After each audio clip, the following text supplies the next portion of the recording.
انسانیت مختلف ادوار میں کئی طرح کے بحرانوں کا شکار رہی ہے۔ یہ بحران کبھی جنگ تو کبھی معاشی بدحالی کی صورت میں آتے رہے۔ کبھی یہ بحران ایک خطے تک محدود رہے تو کبھی انہوں نے دنیا کے بڑے حصے کو اپنی لپیٹ میں لے لیا اور آنے والی دنیا کو یکسر بدل کر رکھ دیا۔ آج ہم بات کریں گے 20ویں صدی کے سب سے بڑے معاشی بحران دی گریٹ ڈپریشن کی، جس کا آغاز امریکہ سے ہوا، جس نے تقریباً پوری دنیا کو اپنی لپیٹ میں لے لیا۔ جب بے روزگاری، غربت اپنے تہائی درجے کو چھونے لگی، لوگ زندگی پر موت کو ترجیح دینے لگے۔ اس معاشی بحران کا آغاز کیسے ہوا، اس کے کیا نتائج نکلے اور کیسے امریکہ نے اس پر قابو پایا، آج کی اس ویڈیو میں جاننے کی کوشش کرتے ہیں۔ 1920 کی دہائی میں ورلڈ وار 1 کے بعد امریکہ کی پیس ٹائم اکانومی تیزی سے بہتری کی طرف رواں دواں تھی۔ جنگ کے ستائے ہوئے لوگ اپنی جمع پونجی سے سرمایہ کاری کرنا چاہتے تھے۔ نئی صنعتیں لگ رہی تھیں اور پرانی صنعتیں بھی خوب پھل پھول رہی تھیں۔ امریکہ کی سڑکوں پر بڑی تعداد میں فورڈ ماڈل ٹی کاریں دوڑتی نظر آ رہی تھیں۔ نئے آلات جیسے ٹیلی ویژن، ریڈیو، واشنگ مشین اور ریفریجریٹر کی مانگ میں روز بروز اضافہ دیکھنے میں آ رہا تھا۔ ڈیمانڈ کو پورا کرنے کے لیے کمپنیز ماس پروڈکشن یعنی بڑے پیمانے پر ان اشیاء کی تیاری کا طریقہ اختیار کر رہی تھی اور اشیاء کی فروخت کے تمام پچھلے ریکارڈ ٹوٹ رہے تھے۔ کمپنیز کی بہترین کارکردگی کی وجہ سے شیئر ہولڈرز کو اچھا منافع مل رہا تھا اور اسٹاک مارکیٹ میں کمپنیز کے شیئرز کی قیمتوں میں بھی تیزی سے اضافہ ہو رہا تھا۔ اس دور کو امریکی تاریخ میں دی رورنگ ٹوینٹیز کہا جاتا ہے۔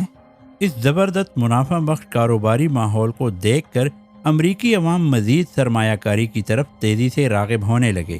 کمائی کا آسان ذریعہ جانتے ہوئے لوگوں نے بغیر سوچے سمجھے کمپنیز کے شیئرز خریدنے شروع کر دیے۔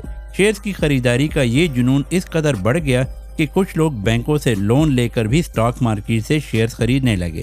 شیئرز میں ضرورت سے زیادہ پیسہ انویسٹ ہو جانے کی وجہ سے شیئرز کی قیمتیں آسمان کو چھونے لگیں۔ یہ قیمتیں غیر حقیقی لیول تک بڑھ چکی تھیں، جو کمپنیز کی اصل مالیت کے ساتھ بالکل بھی ہم آہنگ نہیں تھیں۔ شیئرز کی مالیت میں اس جنونی اضافے کو روکنے کے لیے امریکہ کے مرکزی بینک نے شرح سود میں اضافہ کر دیا۔ اس کا اثر سیدھا تعمیرات اور آٹو موبائل سیکٹر کی سیلز پر پڑا، کیونکہ ان کی سیلز کا انحصار بڑی حد تک بینک لیز پر تھا۔ گاڑیوں کی سیلز کم ہوئیں اور تعمیراتی کام بھی بند ہونے لگے۔ اس کی وجہ سے دوسرے کاروبار بھی متاثر ہونا شروع ہو گئے۔ لوگوں نے اپنی سپینڈنگز کم کر دیں، یعنی پیسہ خرچ کرنا کم کر دیا۔ شیئرز کی قیمتیں گرنے لگیں اور لوگ اپنے شیئرز تیزی سے فروخت کرنے لگے۔ 24 اکتوبر 1929 کو ایک ہی دن میں نیو یارک اسٹاک ایکسچینج میں تقریباً 12.5 ملین شیئرز فروخت کر دیے گئے۔ لوگ اب اسٹاک مارکیٹس پر اپنا اعتماد کھونے لگے، جو پہلے ہی سے اسپیکولیشنز یعنی سٹے پر چل رہی تھیں، اور 29 اکتوبر کے دن نیو یارک اسٹاک مارکیٹ اس وقت مکمل کریش کر گئی جب 16 ملین شیئرز فروخت کر دیے گئے۔ 29 اکتوبر 1929 کو بلیک ٹیوزڈے کے نام سے یاد کیا جاتا ہے، کیونکہ اس روز منگل کا دن تھا۔ اسٹاک مارکیٹس میں مندی کا یہ سلسلہ اس کریش کے بعد بھی جاری رہا۔ دوستو، اسٹاک مارکیٹ کا کریش ہو جانا گریٹ ڈپریشن کا آغاز تھا۔ اسٹاک مارکیٹ میں ہونے والے نقصان کے باعث بے شمار سرمایہ کار کنگال ہو گئے۔ شیئرز کی قیمتیں گر جانے کی وجہ سے لوگوں کا اسٹاک مارکیٹ سے اعتماد مکمل طور پر اٹھ چکا تھا۔ لوگوں کی ایک بڑی تعداد نے شیئرز پر سرمایہ لگانا چھوڑ دیا۔ اس صورتحال میں نئی کمپنیز بننے کا تو سوال ہی پیدا نہیں ہوتا، بلکہ پہلے سے موجود کمپنیز کے لیے بھی سرمایہ کا حصول انتہائی مشکل ہو گیا تھا۔ ملکی معاشی حالات خراب ہونے کے باعث عام صارفین کی سپینڈنگ مزید کم ہو گئی، جس کا اثر سیدھا کمپنیز کی پیداواری صلاحیت پر پڑا۔ بہت ساری کمپنیز نے اپنے کئی پلانٹس بند کر دیے، کچھ کمپنیز تو مکمل طور پر بند ہو گئی۔ امریکہ کی صنعتی پیداوار تیزی سے نیچے گرنے لگی۔ نتیجتاً بے روزگاری میں بے پناہ اضافہ دیکھنے میں آیا۔ بے روزگاری میں اس بے پناہ اضافے کے بعد لوگوں نے بینکوں میں رکھی اپنی جمع پونجی نکلوانا شروع کر دی اور بینکوں کے باہر لوگوں کی لائنیں لگنا شروع ہو گئیں۔ یہ صورتحال اس وقت سنگین ہو گئی جب بینک اپنے تمام کھاتہ داروں کو پیسے کے قابل ہی نہ رہے۔ آخر بینک لوگوں کو پیسہ دیتے بھی تو کیسے؟ بینکوں نے جو پیسہ لوگوں کو ادھار دیا تھا، جو انہوں نے اسٹاک مارکیٹ اور دوسرے کاروباروں میں لگا دیا تھا، نقصان کی وجہ سے لوگ وہ پیسہ بینکوں کو واپس لوٹا نہیں پا رہے تھے۔ ایسے میں بینک بھی ناکام ہونے لگے اور کئی لوگوں کی جمع پونجی ڈوبنے لگی۔ بینکنگ سسٹم کی ناکامی کے بارے میں سنتے ہی وہ لوگ جنہیں پیسوں کی ضرورت نہیں تھی وہ بھی بینکوں سے اپنا پیسہ نکلوانے بینکوں کے باہر جمع ہونے لگے، کیونکہ ان کو خدشہ تھا کہ بینک دیوالیہ ہو جائیں گے اور ان کی جمع کروائی ہوئی رقم ڈوب جائے گی۔ ان حالات میں امریکی حکومت نے فوری طور پر کوئی ٹھوس اقدام نہیں کیے اور بہت سے بینک دیوالیہ ہو گئے۔ خراب معاشی حالات اور بینکوں کی ناکامی کے بعد لوگوں کو یہ خدشہ لاحق ہونے لگا کہ کہیں امریکی ڈالر بھی کولیپس نہ کر جائیں، لہٰذا لوگوں نے اپنے ڈالرز کو سونے میں کنورٹ کر کے گھروں میں محفوظ کرنا شروع کر دیا۔ 1930 کی دہائی کے ابتدائی سالوں میں امریکہ خشک سالی کا بھی شکار ہوا اور زرعی شعبہ بری طرح متاثر ہوا۔ کسان اپنی زمینوں کو چھوڑنے پر مجبور ہو گئے۔ سونے پر سہاگا یہ ہوا کہ اب مہنگائی میں بھی اضافہ ہونے لگا تھا، تو لوگوں نے دوسرے ممالک سے آنے والی نسبتاً سستی اشیاء خریدنا شروع کر دیں۔ ایسے میں امریکی حکومت نے دوسرے ممالک سے آنے والی اشیاء پر ٹیکسز عائد کر دیے تاکہ دوسرے ممالک سے آنے والی مصنوعات کو امریکی مصنوعات پر قیمت کے لحاظ سے کوئی فوقیت نہ ملے اور لوگ امریکہ میں تیار ہونے والی مصنوعات کی خریداری کو ترجیح دیں۔ امریکہ کے اس قدم پر رد عمل دیتے ہوئے دوسرے ممالک نے بھی امریکہ سے درآمد ہونے والی اشیاء پر بھاری ٹیرف عائد کر دیے، جس سے امریکہ کی برآمدات میں خاطر خواہ کمی دیکھنے میں آئی۔ دنیا کے مختلف ممالک کی معیشتیں جو آپس میں جڑی ہوئی تھیں ان حالات سے متاثر ہوئے بغیر نہ رہ سکیں۔ مہنگائی، بے روزگاری اور مندی کے یہ اثرات امریکہ سے دوسرے یورپی ممالک میں بھی محسوس کیے جانے لگے۔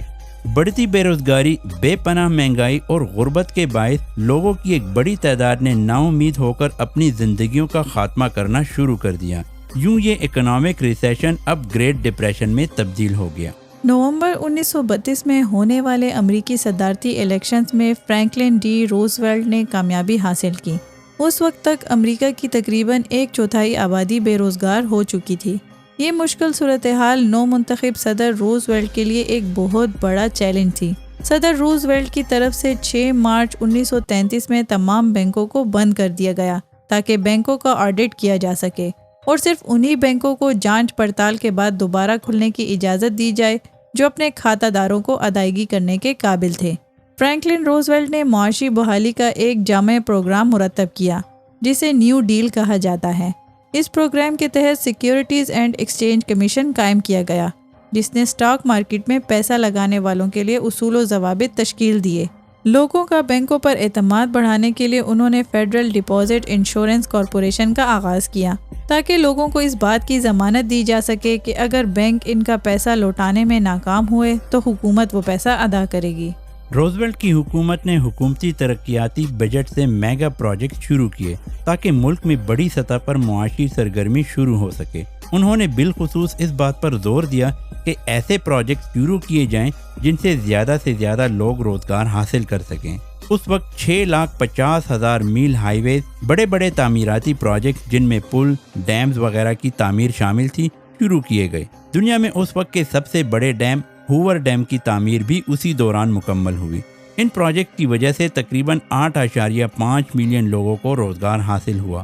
اس تمام کے علاوہ بھی امریکی حکومت نے کئی بل پاس کیے جن کا مقصد صنعت، زراعت کے شعبے کو مستحکم بنانا اور روزگار کے مواقع پیدا کرنا تھا۔ ان تمام اقدامات کی بدولت امریکی معیشت میں بہتری کے آثار نظر آنا شروع ہو گئے جو کہ اگلے 3 سال تک مزید بہتر ہوئے۔ 1937 میں آنے والی اکنامک ریسیشن کی ایک نئی لہر نے گریٹ ڈپریشن کے دورانیے کو مزید بڑھا تو ضرور دیا، لیکن یہ گراؤنڈ زیادہ عرصے تک جاری نہ رہی اور 1938 میں دوبارہ بہتری ہونا شروع ہو گئی۔ 1939 میں جنگ عظیم دوم کا آغاز ہو گیا اور امریکہ نے اتحادیوں کو ہتھیاروں کی سپلائی شروع کر دی۔ دفاعی پیداوار میں اضافے کے باعث روزگار کے مواقع پیدا ہوئے۔ دسمبر 1941 میں امریکہ خود بھی براہ راست جنگ میں شامل ہو گیا اور دفاعی پیداوار میں مزید اضافے کے باعث بے روزگاری کی شرح میں مزید کمی دیکھنے میں آئی۔ بے روزگاری کی شرح جو کم ہوتے ہوئے 1939 میں 14% تک آ گئی تھی، جنگ کے اختتام تک 1.2% کی کم ترین سطح تک پہنچ چکی تھی۔ یہاں پر ایک دلچسپ بات یہ بھی تھی کہ کئی ماہرین معاشیات کا خیال تھا کہ امریکہ کی وار ٹائم اکانومی تو اچھی چل رہی ہے، لیکن جنگ کے اختتام پر امریکہ دوبارہ معاشی بحران کا شکار ہو جائے گا، لیکن ایسا نہیں ہوا، بلکہ جنگ کے بعد 1950 اور 1960 کی دہائیاں امریکی تاریخ کے سنہری ترین ادوار میں شامل ہیں۔ آج کے لیے اتنا ہی دوستو، نیکسٹ ویڈیو تک کے لیے اللہ حافظ۔